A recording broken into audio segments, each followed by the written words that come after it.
Before you do anything, the most important step is to bathe your resin. So right now I have part A and part B in cups of warm water. You want to do this for about 15 minutes.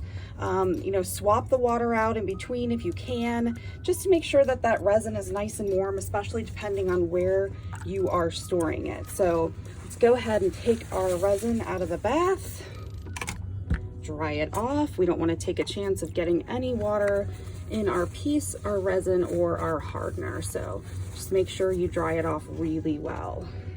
Okay.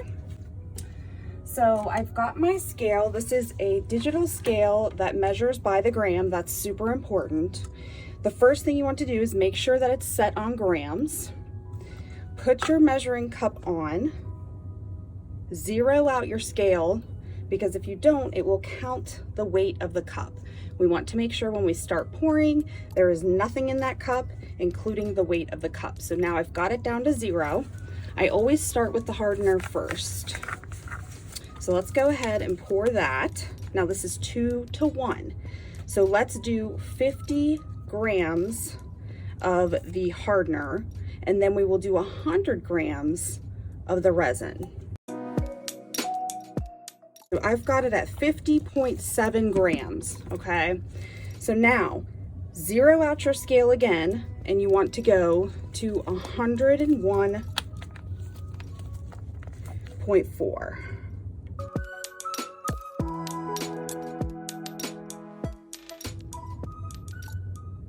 Just remember, it's going to be exactly twice as much resin as the hardener. That's all you got to remember. All right, so we are right on. So now I'm going to take my cup, set it aside. Now, the next important thing to remember is not to use a wooden stick. Wooden sticks are very porous, they're very dirty, they will dirty up your piece. And one of the things that's great about our resin is that crystal clear finish, especially with this 2 to 1, the deep pour. You can see the consistency is very liquidy. This is exactly what we want because it will allow those bubbles to travel to the top and pop on their own. So it'll get really cloudy like you see here when you start to mix. So you're gonna wanna do this for about 5 minutes. Now, once you get it to that clear consistency, what I like to do is pour it into a new cup, because that will ensure that I'm mixing everything together. A lot of times it'll stick to the side of your cup depending on what you're doing. So it's important to make sure that you don't skip that step. You're looking for that crystal clear look to it. No cloudiness, no lines in it.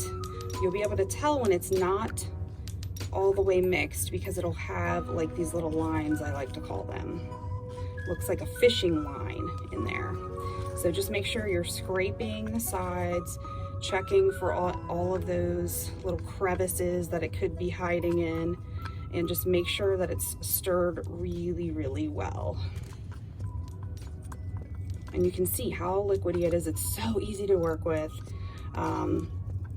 It's great. It's a really nice, clear resin.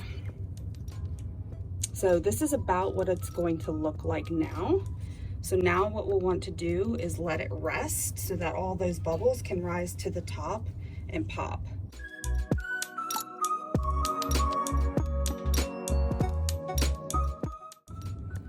All right, so now that I've let this rest for a while, you can see that it is good to go. So we are going to take our turtle and we're just going to go ahead and pour.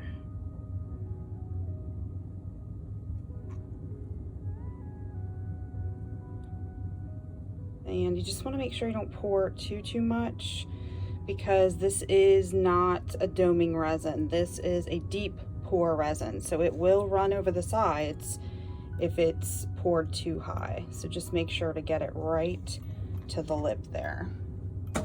And that's it. Super easy. So just check on your piece, make sure you cover it so that there's no dust particles or anything that have the ability to ruin it. And then it does take about 48 hours. You want to give it a good 48 hours. Do not touch it in that 48-hour period.